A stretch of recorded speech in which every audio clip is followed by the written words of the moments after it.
우리 부모님들 우리 아이들에게 뭘 물려주시겠습니까? 정의를 물려주셔야 됩니다.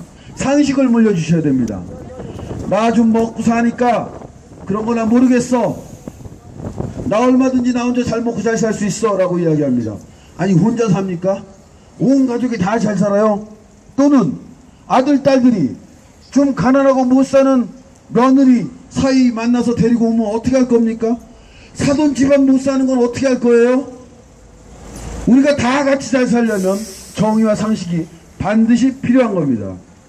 그래서 민주주의 국가에서 가장 중요한 상식, 법보다 더 중요한 상식, 선거 정의를 외치는 것입니다.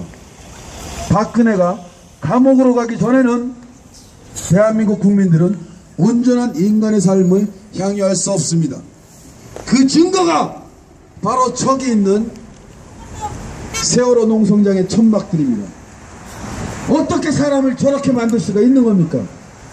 아들 딸들을 잃은 사람들을 유혹하기에 저 길바닥에 저렇게 버려두고 진상규명은커녕 온갖 수모를 주고 있어요. 저게 말이 됩니까? 이순신 장군이 동상이 돼서 지금 족골 보려고 저기 앉아 있겠습니까? 이건 말이 안 되는 거예요. 가짜 대통령에게는 침묵하지 않고 퇴진하라고 외치는 시민들이 이 광화문 사거리를 가득 채워야 그게 대한민국입니다.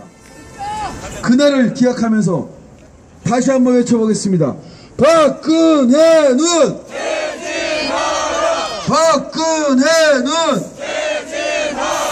박근혜는 퇴진하라! 어떤 분들은 이렇게 얘기하세요. 그게 부정선거였으면 선거관리위원회도 있고 개표소에 사람이 그렇게 많은데 어떻게 양심선언 하나 안 나오겠어라고 이야기합니다. 여러분, 천안함은 일본어에 의해서 북침된 게 아니에요. 재판정에서 좌초의 단서들이 자꾸 나오고 있습니다. 과학자들도 북침이 아니라고 이야기하고 있습니다. 누가 봐도 말이 안 돼요. 300km 이상의 TNT가 폭발해서 반토막 난 천안함의 형광등이 멀쩡하잖아요. 말이 안 되잖아요. 그런데 그때 대한민국 5천만 국민들 중에 단 한 명도 저건 거짓말이다라고 하지 않았습니다. 사실은 한 명 있어요. 신상철 대표.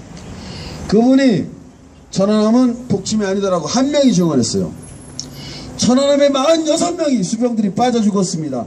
그분들 중 유족들 46 곱하기 2 하면 92명입니다.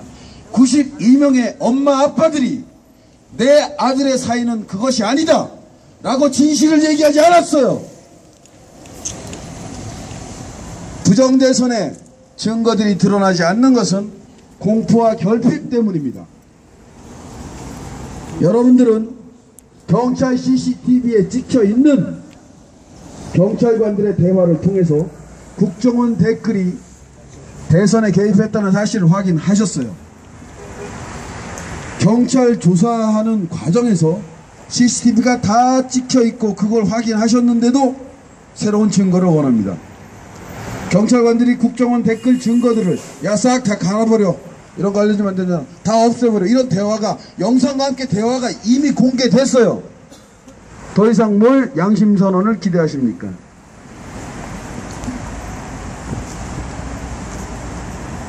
대표시민들은 명함 줘도 전화 안 합니다. 다시 찾아오셔야 돼요. 자, 우리가 원하는 것은, 시민들이 원하는 것은 진실을 알려주는 것이 아닙니다.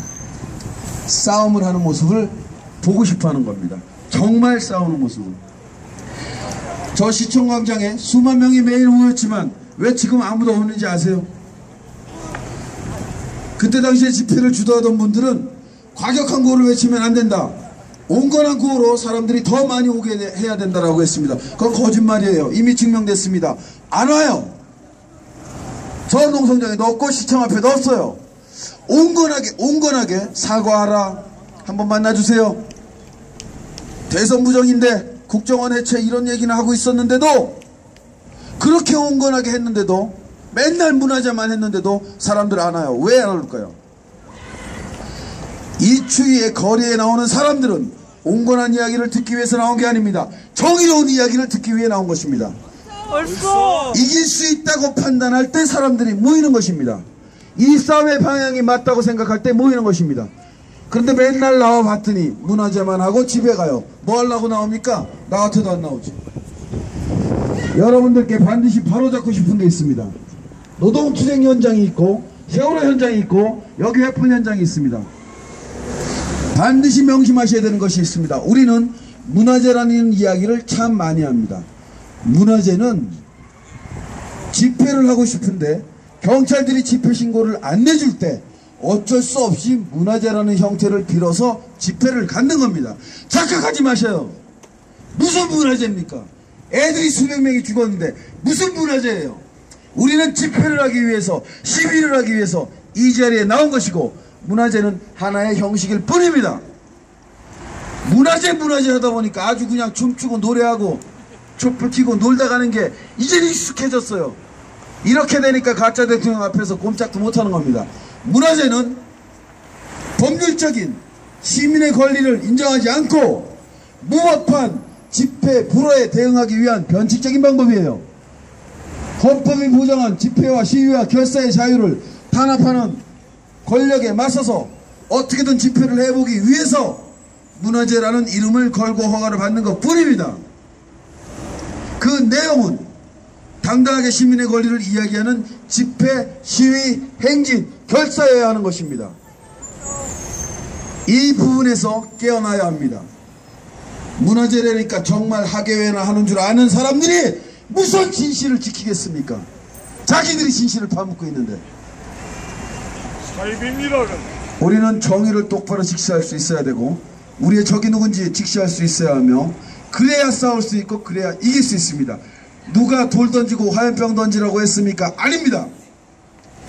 부정대선은 용서할 수 없다라고 외치고 박근혜는 가짜 대통령이라고 외치고 우리는 저 가짜 대통령을 법에 따라 감옥에 보내려고 한다라고 하는 의사를 분명히 밝히는 것이 필요합니다.